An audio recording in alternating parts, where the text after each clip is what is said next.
नमस्कार, मनीषा टेस्टी रेसिपीमध्ये तुमच्या सर्वांचे मनापासून खूप खूप खूप स्वागत। आज मी तुम्हाला उन्हाळा स्पेशल मँगो ज्यूस बनवून दाखवणार आहे।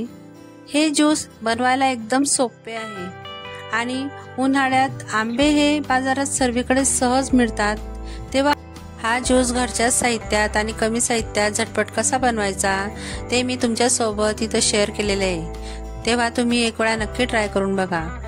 पण त्याआधी माझ्या चॅनलला सबस्क्राइब केले नसेल तर प्लीज माझ्या चॅनलला लाईक आणि सबस्क्राइब नक्की करा। चला तर मग रेसिपीला सुरुवात करूया। तर अगोदर ज्यूस बनवण्यासाठी मी इथं बदामी आंबे घेतलेले आहे। तुम्ही कोणतेही आंबे घेऊ शकता, पण ह्या आंब्यांचा ज्यूस फार छान लागतो। आता आंबे घेताना हे चांगले पिकलेले घ्यायचे, त्यामुळे ज्यूसचा रंगही छान येतो आणि चवीलाही खूप छान लागतात। आता मी त्यांना अगोदर स्वच्छ धुवून व्यवस्थित पुसून घेतलेले आहे आणि आपल्याला आंब्यांची साल आणि गर वेगळे करून घ्यायचे आहेत। तर इथं मी एकच आंबा घेतलेला आहे आणि एक आंब्यापासून आपल्याला साधारण 2 ग्लास ज्यूस आरामात तयार होतं।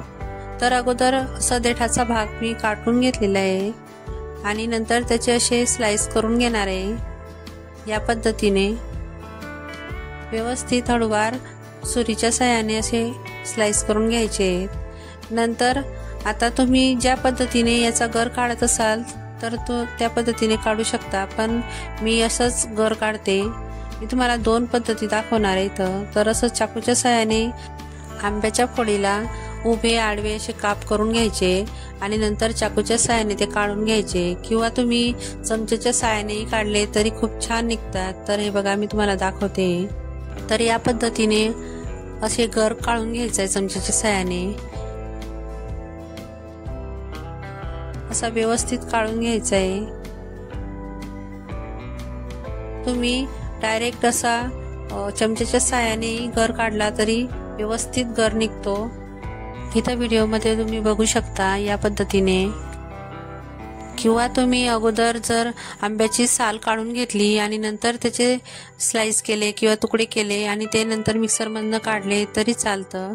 तुम्हाला जशी योग्य पद्धत वाटत असेल तसं तुम्ही हे आंब्याचे साल आणि गर वेगळे करू शकता।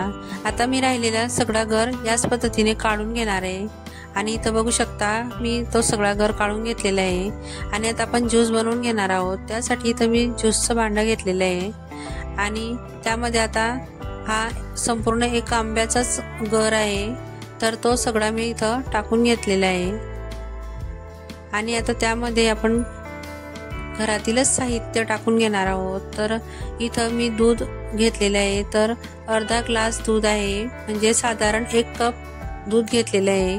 आपल्याला जास्त दूधही त्याचा वापर करायचा नाहीये। नंतर त्यामध्ये अर्धा चमचा वेलची पूड टाकून घेतलेली आहे। तुम्हाला जर दुसरी काही फ्लेवर टाकायचा असेल तर तुम्ही तो टाकू शकता। मी इथं वेलची पूड टाकून घेतलेली आहे। नंतर इथं मी साखर टाकून घेतलेली, तर साधारण लहान वाटी 1.5 वाटी मी साखर टाकून घेतलेली आहे। तुम्ही आवडीनुसार गोड कमी जास्त करू शकता। नंतर आता यामध्ये मी बर्फ टाकून घेणार आहे, तर साधारण 4-5 जे क्यूब असतात ते टाकून घेतलेले आहेत। आता हे आपण मिक्सरमधनं फिरवून घेणार आहोत। तर इथं बघू शकता मी इथं मिक्सरमधनं ते फिरवून घेतलेलं आहे आणि आपलं हे ज्यूस तयार झालेलं आहे। तर आता मी एक ग्लासमध्ये सर्व करून घेणार आहे। तर अगोदर मी इथं जे आंब्याचे छोटे छोटे तुकडे होते ते करून घेतलेले आहे आणि नंतर आपले ज्यूस हे ग्लासमध्ये ओतून घेतलेले आहे या पद्धतीने। आता त्यावर परत मी छोटे छोटे असे तुकडे करून घेतलेले आंब्याचे ते टाकून घेतलेले आणि नंतर त्यावर असे काजू टाकून घेतलेले। मुलांना जे ड्राय फ्रुट्स आवडतात ते तुम्ही यावर टाकू शकता। यावर तुम्ही पिस्ताही टाकून घेऊ शकता। खूप छान लागतं हे ज्यूस आणि बनायलाही खूप झटपट तयार होतं।